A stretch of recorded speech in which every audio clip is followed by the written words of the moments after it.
एक गांव में एक मोटा साहूकार रहता था। वो बहुत आलसी और बेईमान था।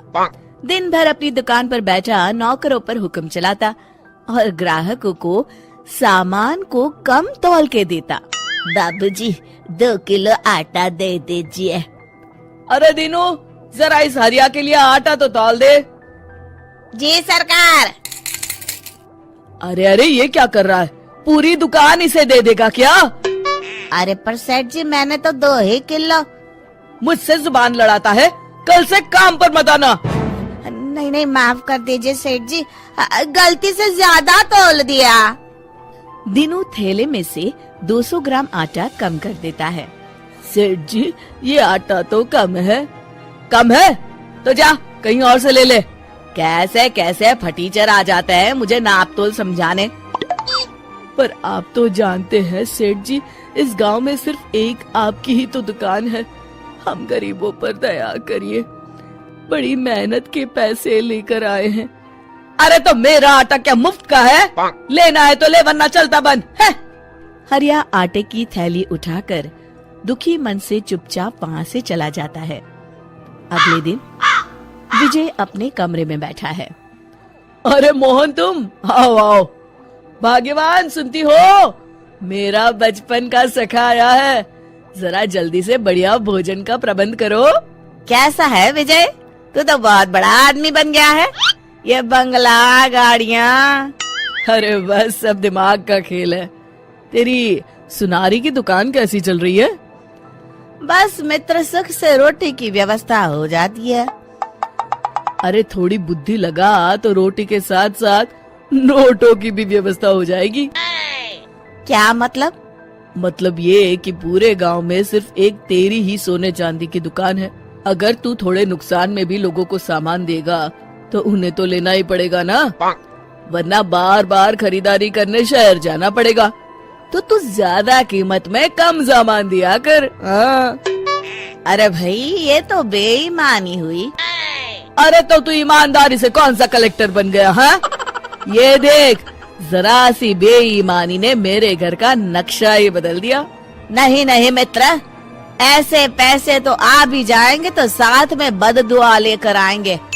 किसी की मेहनत की कमाई को मैं ऐसे बेईमानी से नहीं हड़प सकता।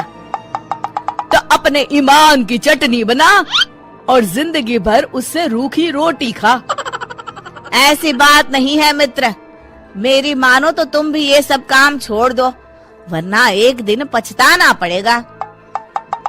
तभी विजय की पत्नी खाना लेकर आती है।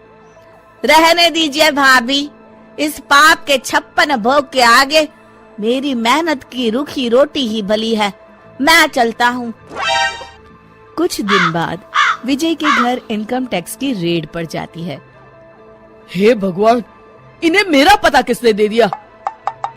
तुमने पिछले 10 सालों से इनकम टैक्स जमा नहीं किया है। तुम्हारी दुकान, जमीन, जायदाद सब जब्त किया जाता है। हाय, मैं तो बर्बाद हो गया। विजय की दुकान और बंगले पर ताला लग जाता है। वो झोपड़ी में रहने पर मजबूर हो जाता है। देखिए जी, ये कुछ गहने हैं, मेरी माँ ने दिए थे और मैंने ना इन्हें बगीचे में छुपा दिए थे। आप इन्हें बेचकर कुछ पैसे ले लीजिए और शहर जाकर कोई नया धंधा कर लीजिए। ठीक है भगवान, कल ही जाता हूँ। विजय अगले दिन मोहन की दुकान पर पहुँचता है। विजय तुम? अरे ये क्या खस्ता हाल बना रखा है मित्र। अरे क्या बताऊं तुमसे, जाने किसकी बुरी नजर लग गई, सब चौपट हो गया। खैर, ये कुछ गहने हैं, 8-9 तोला सोना होगा। मुझे इसके बदले पैसे दे दो, कुछ नया इंतजाम करता हूँ। वो तो ठीक है, पर मैं तुम्हें 5 तोले के ही पैसे दूंगा। क्या?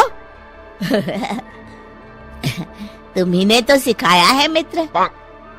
अरे पर अभी मेरे बहुत बुरे दिन है, ले देकर बस यही गहने बचे हैं मेरे पास। ये सब सोचूंगा तो पैसे कब कमाऊंगा, तुम ही समझा रहे थे ना। ठीक है, जितना मुनासिब समझो दे दो। विजय 5 तोले के पैसे लेकर दुखी होता हुआ शहर की ओर चला जाता है। उधर मोहन विजय के घर जाकर उसकी बीवी को बाकी के पैसे देकर पूरी बात बताता है।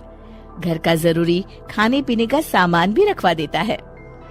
भैया, आपका ये उपकार रहेगा। अरे नहीं नहीं भाभी, ये तो मेरा फर्ज है।